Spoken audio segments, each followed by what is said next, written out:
Bueno, estimados estudiantes, siguiendo con lo que estuvimos anteriormente viendo, estábamos hablando sobre, por ejemplo, las fuentes de hidrógeno que se generan por las estructuras o cadenas laterales, ¿no es cierto?, de la proteína, como pueden ver aquí, ¿sí? Las interacciones iónicas, que tienen que ver con el glutamino y el carboxilo también. Recuerden que estas son estructuras secundarias de estas bucles, son asas, ¿sí? De modo que todas estas en conjunto forman pues la conformación, la configuración láctea. Miren, los puentes de sulfuro también muy importantes, ¿sí?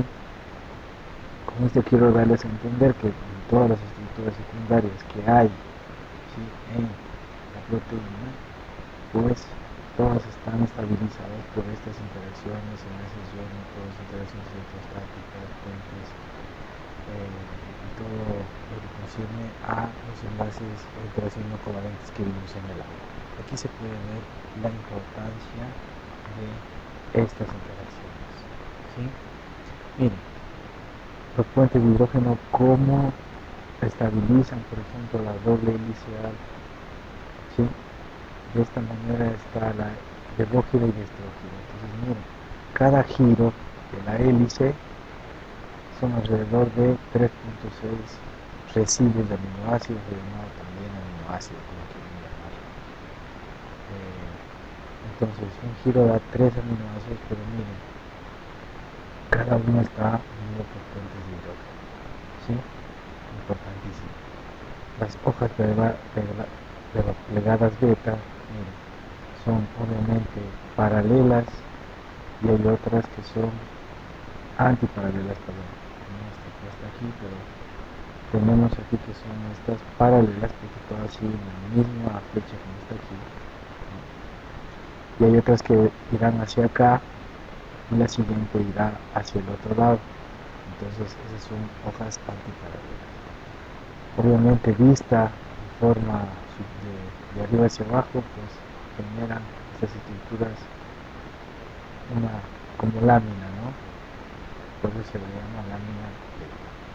Y viéndolas lateralmente, miren cómo están diagonales. Siempre los grupos R están expuestos hacia arriba, ¿sí? Entonces, esto es lo que sobresale. También quería hablarles un poquito sobre ¿no?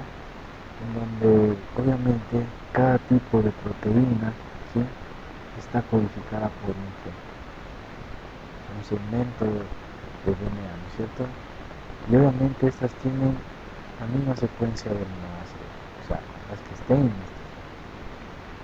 Ahora, lo que yo les decía, lo que les quiero aclarar es que estos grupos determinan las propiedades que tienen, o sea,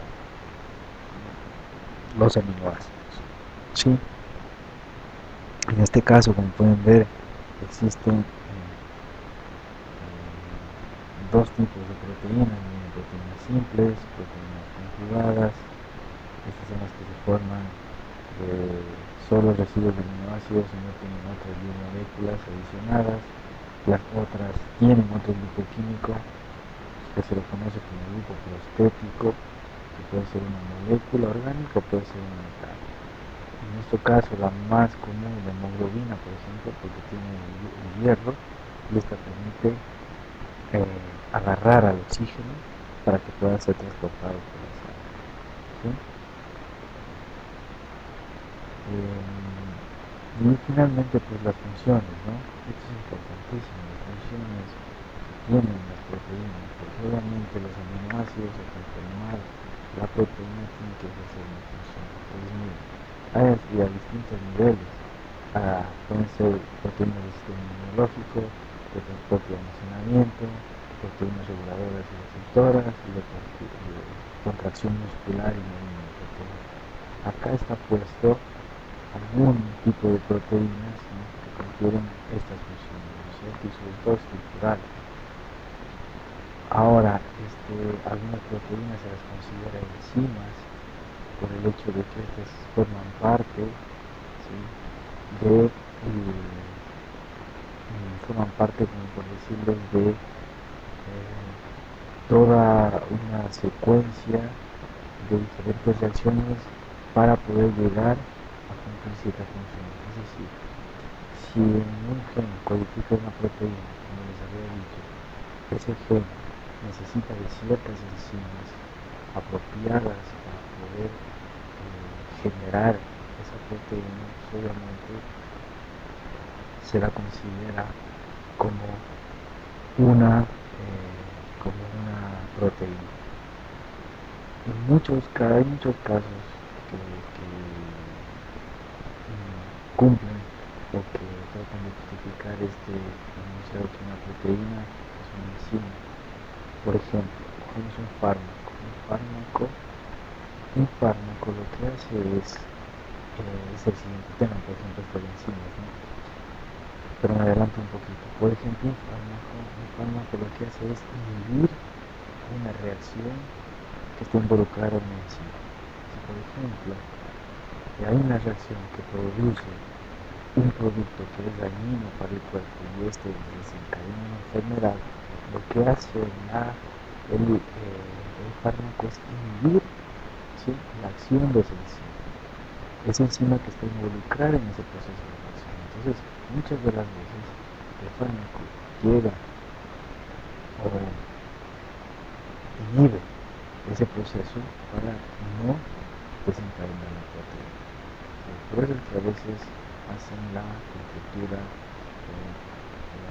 o afirman esto de una proteína es una enzima, ¿sí?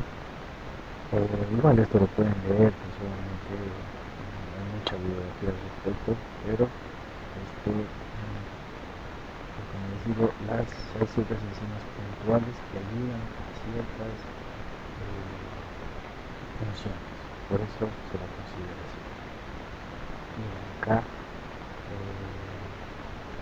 tenemos de igual manera la actividad biológica que cumplen ciertas proteínas también, porque recuerden que también se las considera hormonas, por ejemplo la insulina, que ustedes deben conocer mucho sobre esto.